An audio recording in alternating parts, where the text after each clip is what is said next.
Come on in. Oh, 'tis our delight for the red and white. The Imps are here to stay. Oh, 'tis our delight for the red and white. The Imps are here to stay. Day 12 in the Imps management Big Brother house.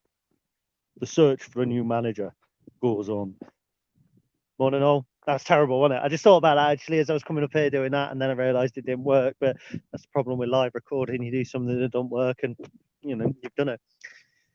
So it is day 12, I believe, of Lincoln City being without a football manager or a head coach. I think is widely accepted. Lots and lots of rumours about different people. Seems it's a two-horse race, but you never know with Lincoln City, and you never quite know with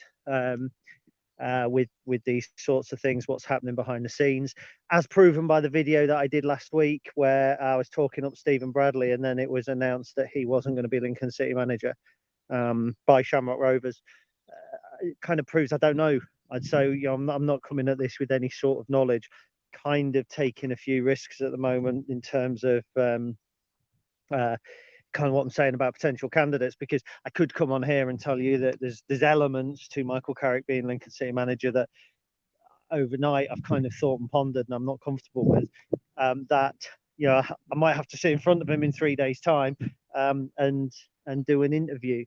But the more I've thought about it, the more I've kind of gone off the idea. And I know it's a popular choice with some sections of the fan base. And that's because football fans like to feel knowledgeable. We all like to think that we know something. We like to feel safe. We don't like to step into the unknown when it comes to our football club. And therefore, you know, a name like Michael Carrick, people know who he is.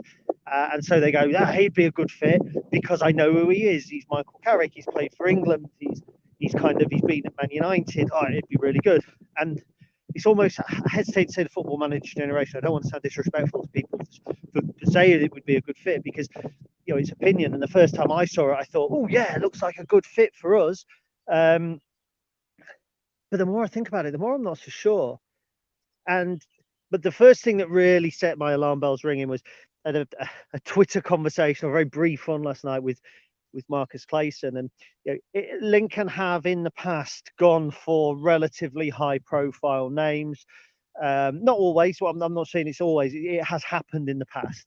So we've gone for David Hurd, which wasn't a bad appointment, to be fair, at the time.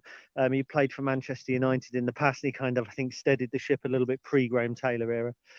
We went for Willie Bell, which was a complete and utter fucking disaster. And Willie Bell actually had just left the football club as I was born. So it's something that I haven't particularly, you know, I didn't experience, but reading back, it didn't go well. And he had played for Leeds and he was quite a big name. We obviously went for Alan Clark in the 90s, another former Leeds player, another relative big name. He had got managerial experience, but that was terrible. And he lasted a couple of months before he left. We went for Chris Sutton. Again, lots of kind of international experience. Well, he wasn't. He played one cap, didn't he? Because he spat his dummy out about being picked for England B. But he was a big name. And whilst Chris Sutton is derided by Lincoln City fans, actually we saw glimpses of the future model, dare I say it, with him kind of bringing in those loan players from bigger clubs. And whilst it was implemented in a rather haphazard way and a kind of all or nothing way, it did set the tone for where we are now 13 years later. But it doesn't usually work out when you appoint just a name. And I look at some of the popular coaches who are at League One clubs who we weren't going to go and try and prize from other League One clubs, but doubtless the club would have at least had in the back of the mind. I'm talking Mark Bonner and Michael Duff. You know, Duff came from the top flight, but he wasn't a big name. He wasn't like a Michael Carrick. If you'd said Michael Duff to somebody sort of 3 years ago, they would have gone, "What, the Burnley guy?" Do you know what I mean? Not a big name. And they did relatively well, and it was their first job. And there was relative unknowns as well. For instance, Liam Manning kind of out of nowhere at MK Dons and did very, very well. I'm not sure there's a massive track record of big names dropping into this division when they've had no experience at this level. So when I look at Michael Carrick, I see he's coached at Manchester United. I get that.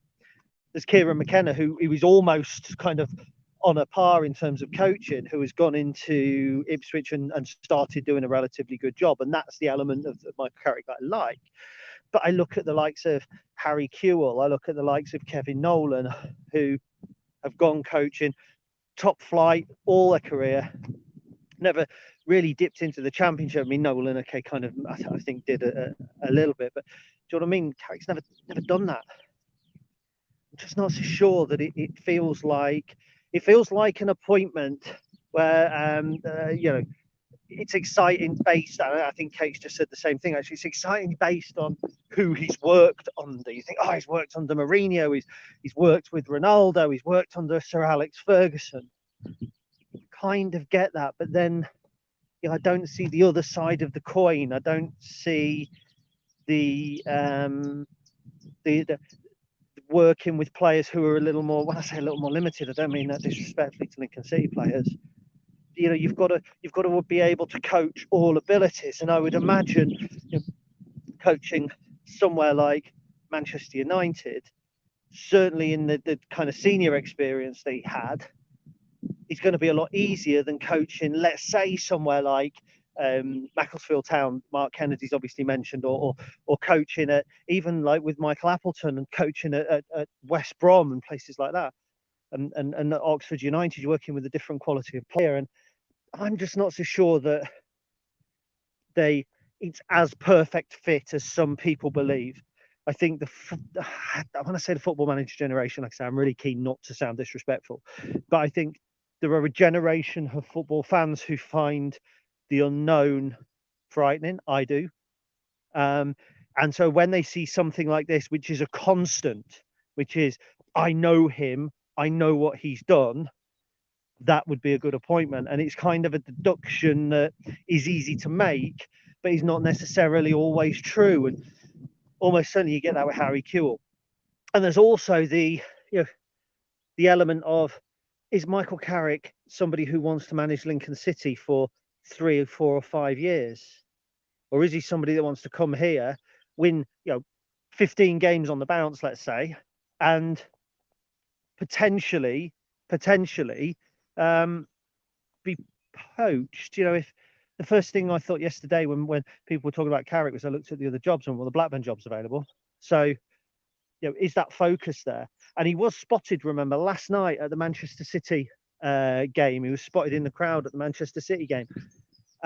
So, if he is in Lincoln looking at the new job, would you expect, if he's close to an appointment, would you expect him, instead of going, look, I need to crack on here because there's a pre-season, would you expect him to go, I'm just going to go watch Man City tonight? I'm not so sure. I'm really not. And look, there are exceptions to the rule, as my good friend Ed points out. Wayne Rooney went into Derby with less coaching experience. He did go into Derby with less coaching experience, and he's done a good job. There are exceptions to every rule, but Derby County is still Championship level. And please, in the comments, please, if you can pick somebody who's got kind of 30 plus England caps and 5 Premier League trophies, or however many, and a Champions League, who's gone into League One and been a success in their first job, crack on. Paul Ince, there you go, I've done it for you. Paul Ince disproves that theory because he went into Macclesfield and he did a very good job. And I'm not even talking about players with top flight experience and all that sort of stuff. I'm talking specifically about this particular player. I don't know. And people moaned about Michael Appleton's kind of lack of enthusiasm. And I've seen those same people wetting their pants at the thought of Michael Carrick coming, who was never known as a kind of a big personality, was he? You'd almost be getting more of the same. I just actually think that it's easy to look. I'm probably hedging my bets a little here. It's easy to look at the two candidates and go, the last time that one managed, albeit a caretaker, he had Ronaldo in his dressing room. And I wrote this yesterday, I wrote it myself. He had Ronaldo in his dressing room, went unbeaten in the Champions League and the Premier League. The last time this guy managed, Mark Kennedy, he went 12 games and only won once, albeit against Forest Green Rovers, to be fair. So ultimate hero already. And they went out of the league, and he had Theo Archibald he was managing. So there's kind of that contrast. Almost to a fan, almost looks like yin and yang. It almost looks like dark and light, polar opposites. But it's not. First of all, if we're looking at the playing career, Michael Carrick had a very, very good playing career. Stellar playing career. You won't get me criticising him at all for that. Doesn't always make a good manager, but it is a big help. He's worked under a lot of people. We've done that. You look at Mark Kennedy, spent 5-6 years at Liverpool. Bit of research, started out under Mick McCarthy at Millwall, worked with McCarthy, and whatever people say about Mick McCarthy, he was a decent football manager. I mean, he did very well to keep an underfunded Ipswich in the Championship season after season. He's been at Manchester City coaching their kids. He's worked at Wolves. He's worked, I don't want to say Lee Bowyer is a great coach, but he's worked in the lower divisions as well. So like for like, it appears that one candidate is out ahead, out in front, whereas actually the other candidate, just because you and I don't know an awful lot about him, has still worked under good people. And if they're neck and neck for the job, they can't be yin and yang, can they? They can't be black and white. This board isn't stupid. This board wouldn't take one candidate with glittering kind of CV in terms of playing and trophies, and another candidate who seemingly in people's eyes is very much kind of Fisher Price compared to the real thing, and go, which one do we pick? They wouldn't do that. So if there is that case, and you can throw in, if you wish, here Stephen Bradley as well. You know, if there are 2, 3, 4 candidates that we are agonising over, which I don't believe for a second that there are right now, if there are, those candidates are going to be on a par. Clive Nates didn't make his money by not knowing what he's doing.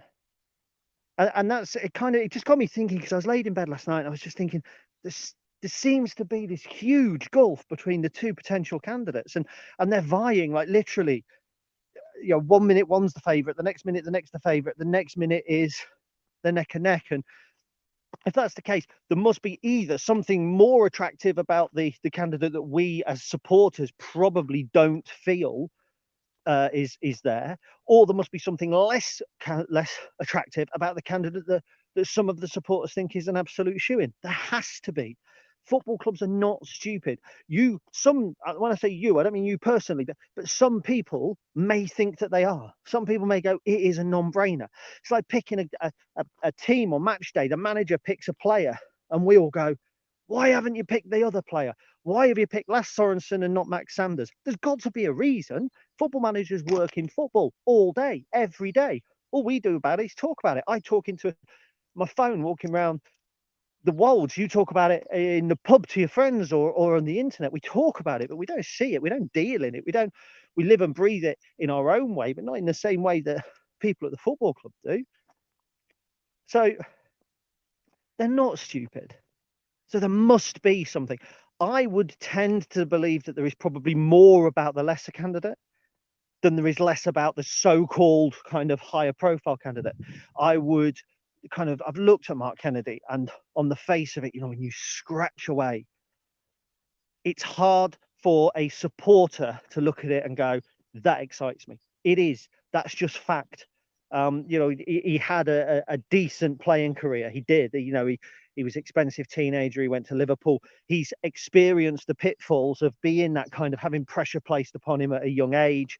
So, yeah, I almost get he's lived like the Michael Appleton kind of journey. He understood the disappointment of injury, and yeah, I'm sure from a mental point of view, he was an immense help to some of our injured players this season, because Michael had kind of been there, and his history, his managerial history, he'd seen making rash decisions firsthand as well.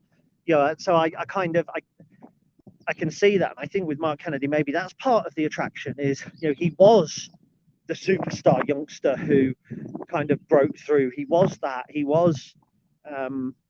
big news at the time. I remember being in secondary school, and like when he signed, you thought, wow, here's the next kind of world beater. I mean, at the time it'd be, you know, is he going to be the Irish Maradona? And so, I don't know, stuff like that. When you're at school, you know, it's easy to kind of get lost in hyperbole, but you know, there is that.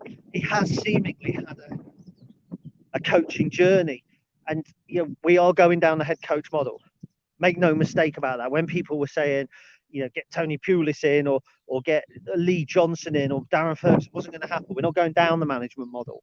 We are setting ourselves up in a similar way to teams like Brentford, who have kind of have done very, very well off the back of having the head coach, a director of football. It's not 100% full accountability there's a little baby rabbit here, Dad. Charlie, leave it. Charlie, no, away.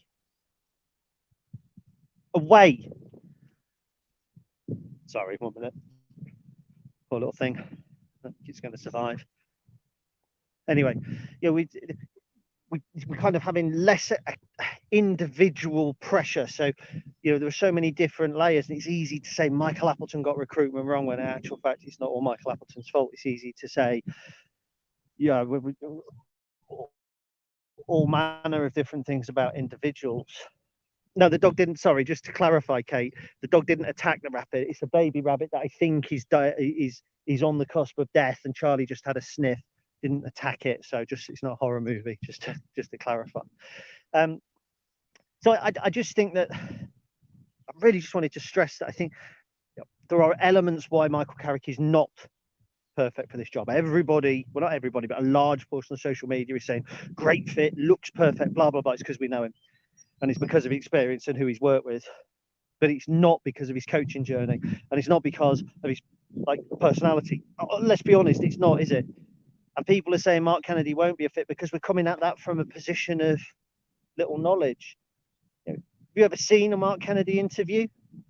Very, very rarely. I did some research on him on Google last night, kind of digging through, and one or two of the pieces said, hasn't done a lot of interviews, etc., etc. Very Mick McCarthy, a couple of things I found speaking very highly of him. Very upset to lose him when he left Ipswich, and it's an interesting journey. But not somebody we know whether he's passionate. We don't know how well he talks. That's why we'll say now, it'll be underwhelming. It'll be underwhelming because we don't know him. If somebody gave you a bag of coins and you can feel it, and they go, there you go, and your first thought is, wow, these are all pound coins, and you open them, they're 50p's, it'd be underwhelming. But if there were 150p's in there, is that really underwhelming? Still money, isn't it? So it's just because you're coming at it from I want to say a lack of understanding, but we're coming at it from a lack of knowledge. We don't know Mark Kennedy. I'm gonna have a look at his time at Macclesfield, just see what sort of formation he played. There is that information available. It's a little bit harder for Michael Carrick because he had 3 games and probably tried to keep things much the same as they were as caretaker manager. But Mark Kennedy did have 12 games at Macclesfield, 1-1, not great. But they wouldn't have gone down, by the way, had it not been for their points deduction. Stevenage were saved. So actually, had he kept them up, it would have been a fairy tale. Anyway, let's have a quick look through some of your comments, because this is an emotive subject and I know people will have lots to say. Morning to Jacob, morning Steve Barton, morning Kev Green. Mr. McCarthy says it sounds like Carrick. Dave, morning my pal. Johnny Benton, good morning. Sophie Barrett, who would you think is the right fit for us, Gary? Do you know what? Honestly, Sophie, I don't know. The right fit is the man who comes in and wins football games. I wouldn't want to pick a manager. I've recruited before, different industry. And I recruited for an assistant manager at Howdens in Louth. And there was one candidate everybody thought should get it. Everybody. He worked at the depot at the time. He worked under me. Knew him inside out. Good lad. Knew all the products. Likeable. Interviewed him. And it was, he didn't do a bad interview. I brought another guy in. Everyone said, oh, you don't want to employ that fella. You don't want to employ him. He's this and he's that. Nice guy, but he's a little bit not the right character for an assistant and all that sort of stuff. And I interviewed him and he interviewed well. He came across with good plans. On the face of it, people around me thought I only had one choice to make. I chose the other. That guy ended up replacing me as manager when I left, and he's still manager there now. That's not me bigging myself up. That's me saying it's not always apparent to outsiders who the best candidate is. I think that's the case with football management. We can say who we think the best candidate is. personally, I liked Stephen Bradley, but I think anybody who's got to this stage after sitting in front of Clive and Jez as well, for all the criticism Jez gets, he's not a bad guy. I think anyone that's got to a point where they're sat in front of them and being considered for the manager's role is an appointment that I'm willing to back. And Clive was involved in bringing the Cowleys in. I think it was actually Bob that appointed them, but Clive was heavily involved in that, so it was a Clive and Bob decision. Michael was kind of a Clive and a Jez decision, and obviously Liam's kind of involved in facilitating that as well. I think that was a decent decision. Whoever the club choose to bring in, it will be, in their eyes, the right man, and therefore, until proven otherwise, it's got to be in the fans' eyes the right man as well. It's got to be, and it'll be all right. Let's say it's not Carrick. Let's say they bring Mark Kennedy in, and the experts, not you guys, experts on League One, will say out of left field, confusing a pair, blah blah blah, all that sort of stuff. They will. They're not right or wrong. The only thing that'll prove them right or wrong is results. Carrick comes in and wins 10 games on the bounce, he's the right man for the job. Kennedy comes in, wins 10 games on the bounce, ditto. Either of them come in and lose 10 games on the bounce, guess what? They ain't. So, yeah, it's tough. Morning to Matthew Mann. Morning, Chris Keneally. Morning, Slim Shady. I'm guessing whoever we get is possibly going to be relatively inexperienced. Popular choice for me. Out with a Mank and in with a Mank legend. Can't see it happening, no. No, I can't either. Blake, good morning. Live breaking news again. Hasn't happened, so I'm quite pleased about that. I did get to go to the shops yesterday afternoon. I thought, you know what, this is the time that it's going to be announced. I just expected my phone to go and it kind of be the club saying, we're going to make an appointment, Gary, blah, blah, blah, get you ready. Because they're good like that. They would do, I think, if something was imminent. Kate Jackson thinks Carrick would be exciting based on who he has learned under, and we'd have access to some exciting young talent, such as is at Canton, but can't see it happening as there seems to be no actually genuine basis for the rumours. I'm actually with you on that. There is no genuine basis, in my opinion. I think that we have access to youngsters anyway. I don't buy this that we'll go for Carrick because we'll get access to youngsters. Who at the club was connected to Man City, and yet we've had Morgan Rogers and Luis Fiorini. Where's the connection? Same with Arsenal, with Brook Norton-Coffey. Same with Spurs, with TJ Ioma. Those relationships are in place. We don't need to appoint a manager based on who he knows. It's the most dangerous thing you can do. And again, in my industry, my previous industry at Howdens, I've seen it. Managers who kind of come in because they know somebody. I'm mates with him and I've been here before. Yeah, they've given him a manager's job. And inevitably, it's not the route to success. You have to appoint on interview. You have to appoint on ethos. You have to appoint on all manner of different things, but not because he knows somebody at Man United and we might be able to borrow a player. That's not a long-term plan, not at all. Morning, Harry Winkworth. Hope you're well, pal. Harry and I go back a long way. When I first started at Queggs in Horncastle, I was a first year and he was a second year, and we had to go in. We did like a day where we all went in and met the second years. And I remember meeting him. He was in a form called 1B at the time, I think. I think he was in Mrs. Bagley's form. I might be wrong. I remember talking to him about Mrs. Bagley. Happy days, many, many years ago now. I hope you're well, my friend. Morning to Dom. Kate Jackson says Sutton constantly bemoaned the lack of ability to learn new skills of lower league players. That's why I kept bringing loans in. That's the issue, you see. If you make the wrong appointment, Charlie, come on, run this way, dude. If you make the wrong high-profile appointment and they can't work with, when I say more limited, look, we have better players now than we had under Chris Sutton, no doubt whatsoever. But if you bring up a coach in who has not worked with players who, might have different backgrounds, that could be difficult.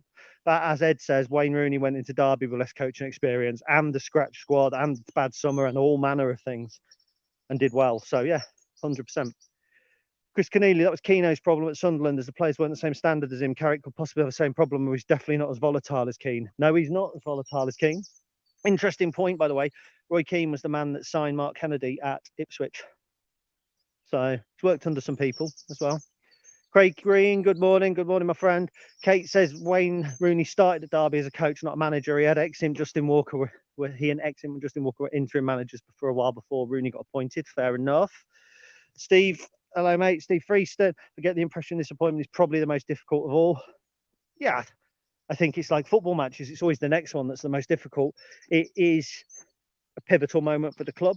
But when we brought Danny's successor in, it was a pivotal moment for the club. You know, you're always kind of, it's always a crossroads or a fork in the road in a club's history, isn't it? When a new manager's brought in, it creates uncertainty. I said it in an article, interesting times. You know, and Terry Pratchett wrote, "May you never live through interesting times." I hate that saying. And again, going back to my old role, I remember being at Jackson's at Lincoln, and a manager had moved on, and there was talk about, you know, who's going to leave here, who's going to go there, who's going to step up. And a friend of mine, Phil Frank, said, "Well, they're interesting times." I was reading the book at the time. I thought, they're not. Interesting times just mean upheaval and volatility. You know, and anyone that's watched The Last Kingdom, by the way, will know that as soon as there's kind of a vacuum anywhere, it just creates levels of uncertainty.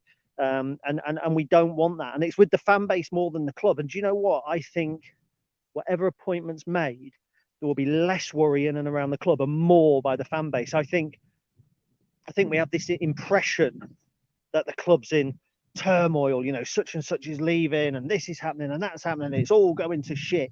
But I've heard that every single summer since we came out of the National League. I have, from reputable people, from people that I respect, saying, you know, oh, there's fundamental problems at the club, the change is happening too quick. That was 2016-17 to 17-18, the change is happening too quick. 2018 we'd overspent and only got to the playoffs. 2019 we weren't going to be prepared for League One and financially we were going to struggle. 2020 it was the squad was breaking up. Danny's squad was breaking up. Michael don't know what he's doing. At the end of 2021, when we went to Wembley, it was, you know, Teo Eden and George Grant have said their last goodbyes. We're in the shit. And here we are now with the new managers. Every single summer, there are questions about the club, that there are fundamental problems. And do you know what? Every single summer, we just emerge from it and we carry on. One of these summers, perhaps we won't emerge from it. That's football. As for fundamental problems at the club, do you know what? If there were, I'm not sure we'd attract Brooke Norton-Cuffy or Luis Fiorini. I'm not sure we'd have Premier League clubs wanting to loan us our players. If there was fundamental problems at the club, I think we'd end up with Watford midfielders like Gillingham did, who get sent off 3 times in a season. If there was fundamental problems at the club, I think the manager would speak out about them in press conferences like Gillingham, or you'd see it by losing 10, 12 games on a row like Doncaster. It's easy for supporters who care so deeply about the club to pick fault. And do you know what? It's like family, isn't it? Do you know what? It's like you can always pick fault with your family far easier than you can with your friends. You can always judge your family easier than you can with your friends because you feel that's your role. That's what you should do. And it amuses me that some supporters, and I might be as bad, see something negative about Lincoln City written by a Grimsby fan and they're all over it. Do you know what I mean? They are all over it. Look where you are, you're shit, we did this to you, we beat you, live in our shadow. But then in the next tweet, they'll be going on saying Jez George is responsible for recruitment, he's got to go, blah, blah, blah. Do you know what I mean? And that's football for you. And that's why it is a difficult appointment. And from supporters' point of view, it's probably more difficult than it is for the club, because the club believe they have a framework in place whereby the manager, yes, is important. There's no doubt whatsoever about that. But it's not the all-encompassing culture change that we're expecting. Sorry, just up ahead, I'm going back to where the rabbit is. And I think that the mother's there looking for the baby and the baby's dying. Oh, heartbreaking. She's just been... the baby's struggling. I might have to try and help it. I'm not sure if I can. I'm really not. Anyway, I'm going to stand here for a minute and just wait to see if she does anything with it. So... yeah, so that's where we were. That's why, yeah, it is one of the most difficult of all. Del Warner says, we won't be Carrick. We're talking to the candidate's employer. My impression was from not Michael Appleton, from my mate Pete, who's not Michael Appleton at all. My impression was that actually he was remained under contract with Man United, but hadn't left as yet. I don't know how true that is, but I'm of the same thought. I'm not sure I would have been so cutting if I thought actually Michael Appleton was coming. Michael Appleton, done it again. Michael Carrick was coming. Ben Walters, big name, isn't it? Gets people excited without needing to do research on why. So naturally, I'd be delighted. Self-deprecating humour. I like that from Ben. Any humour he can do. Ed Brett, Rolls-Royce, so did it effortlessly. I don't think he's the man for the job. 3 games isn't enough to gauge his managerial ability, and we need stability. We have stability to a degree, in my opinion, in the overall structure. There are elements of that being upheaval, being changed around with Ross Burberry coming in and that sort of thing.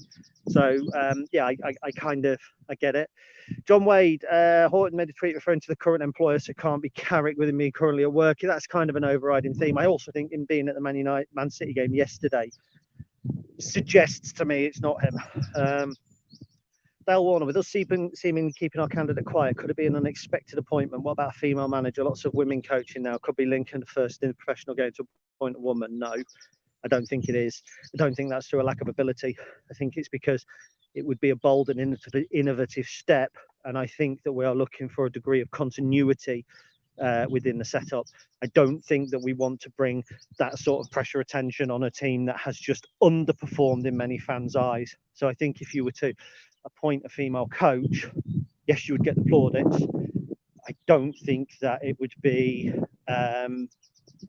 widely accepted by supporters, and whether that's misogynistic, I don't know. I certainly don't want it to come across like that, but I do believe that there would be kickback from supporters, which would probably not be entirely fair. I don't think that that's a pressure that we would bring on the individual or the club. But I get your point, and just to say that, just to kind of go on that theme, by the way, about the candidate not knowing an awful lot. Isn't that refreshing? Nobody really knows anything. I don't know. I'm none the wiser. I proved that last Thursday or Friday. I don't know who's coming in. I don't know who's not. But nobody does. And when it's a player, Charlie, this way. Sorry, 1 second.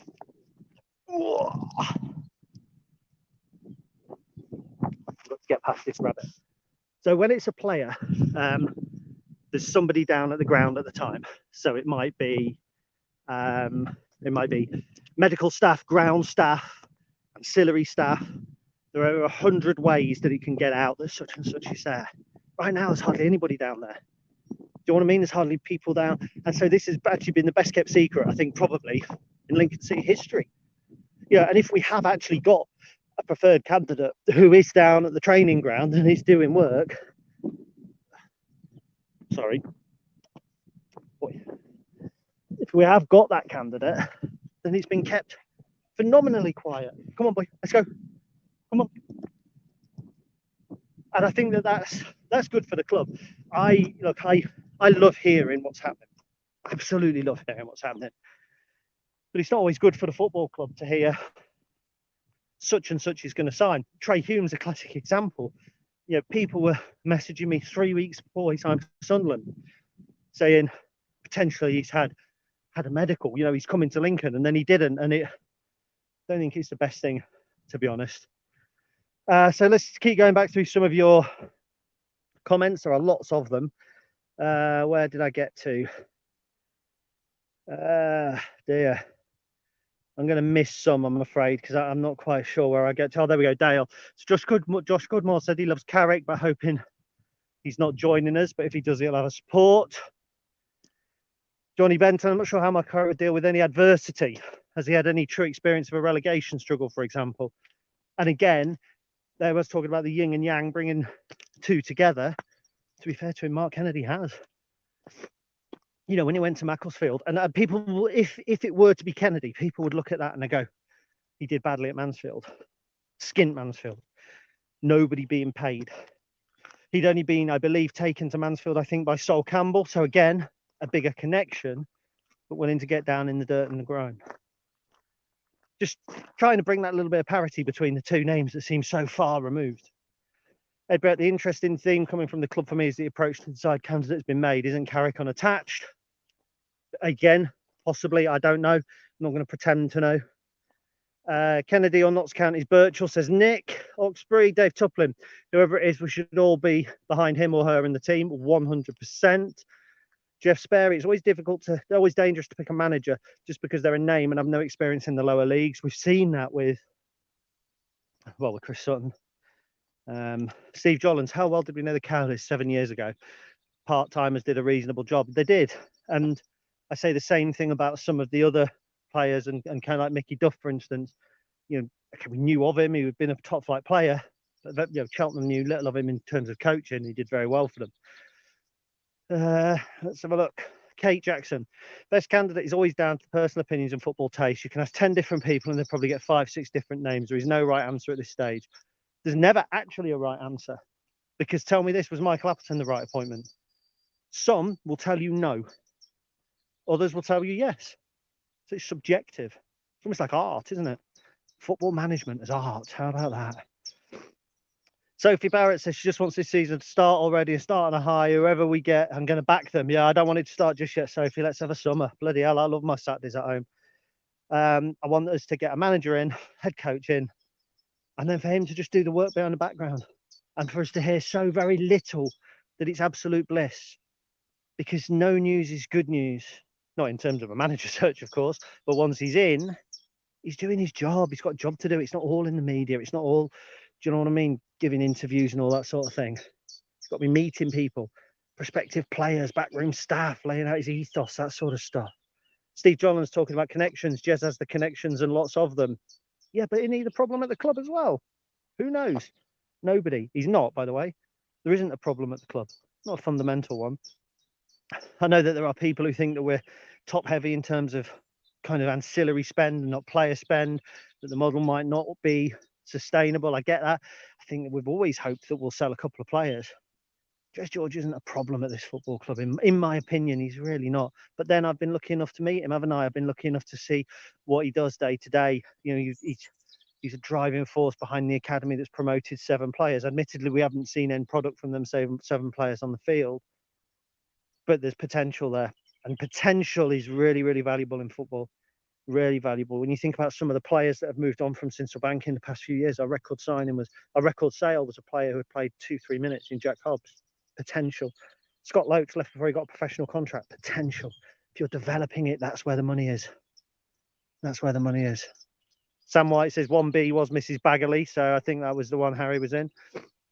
Jake Tong. I think I like the idea of absolutely no idea. It shows the club are doing their job properly. Exciting times ahead. Excited by all potential options on the table. But given the success of Manning at MK, wouldn't be surprised tears go completely out of left field.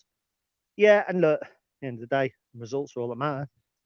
They are, and that's proven because Michael left. I didn't feel that. I thought actually we're in a good position here, and it's not just about results. It's about style of play and where we're going. So if he comes in, new manager, whether it be Kennedy, whether it be Carrick, and implements that style of play, and do you know what? I'd take 17th now next season, just if it means that the following season we're going to build. But I think there's plenty to build upon at Lincoln City. Ben Ward says, in my day job, we're going through interesting times. Our director has just left. A few people have moved on as well, but the feeling is mostly positive. Happens all the time. Life goes on. Nigel says, hi, Gary. Slightly different topic. What do you think of Tom Shaw leaving Gainsborough? I'm surprised as he's done well there. I didn't think he had. I thought they were battling relegation up until the final day. So I don't know whether it's his choice or not. I'm not really sure where they go with that, but yeah, I hope that they are still an outlet for us to loan players who are not ready for senior football at ours. So Steve Freeston says, after seeing Jez's presentation, the process and structure is in place. I'm pleased. I heard that there was another presentation for kind of, I don't know whether it's trust members and things like that this week. But I just wish, do you know what? And Jez goes into some detail that couldn't be fully public.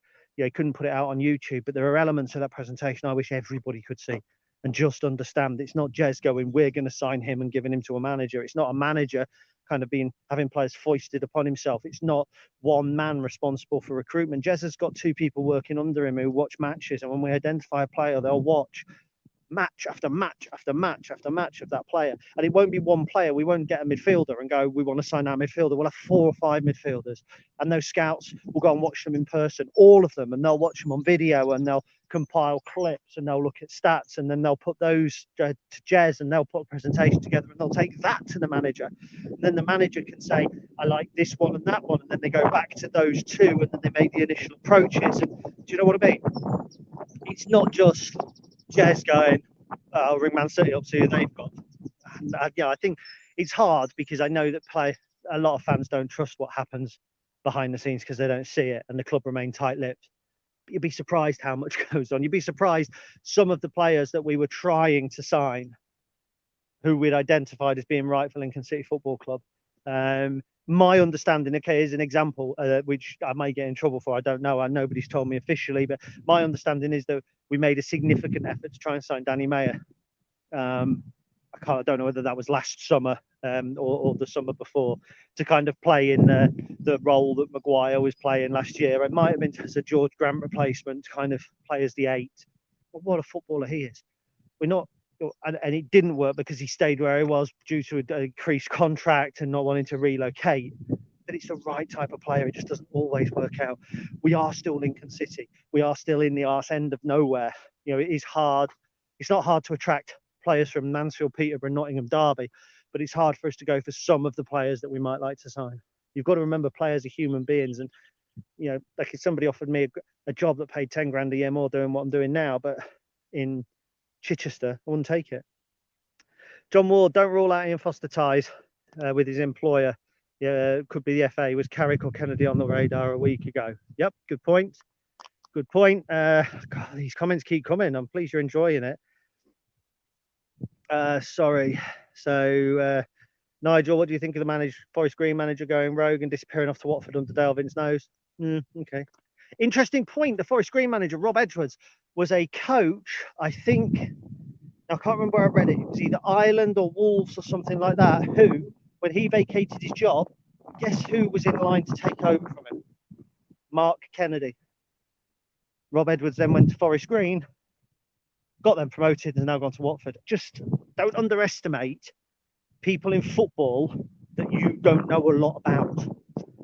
It's not all about the manager now. It's not all about the sheepskin coat and the do I not like that and all that sort of stuff. It's a lot of unseen that you just don't know.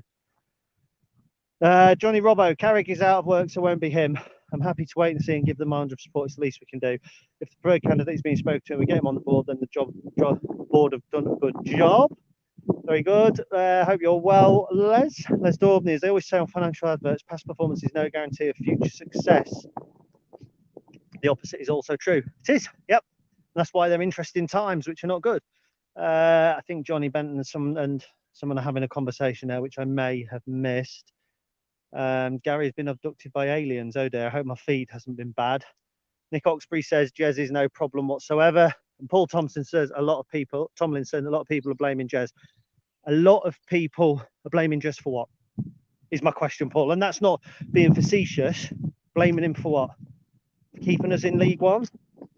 Signing Teo Eden, who we signed for £500,000, who we sold for £500,000, who, you know, without him we'd be in more financial trouble. For convincing young players who were being pursued, or being kind of watched, like Freddie Draper, to sign contracts. I don't know. Or for signing players like Hakiba Delican and Lass Sorensen and Chris Maguire, who completely underwhelmed last season. I get it. Do you know what I mean? There are things about the football club that are good in fans' eyes, and there are things about a football club that are bad.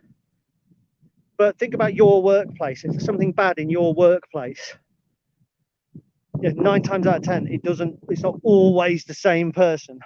Could people blame Jez for us having more injuries last season than everybody else?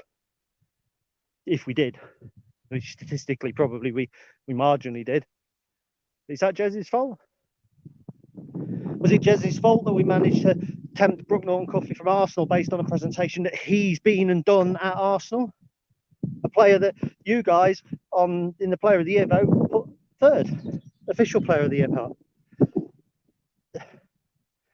Okay, so poor recruitment at the beginning of the season, but recruitment isn't all one person.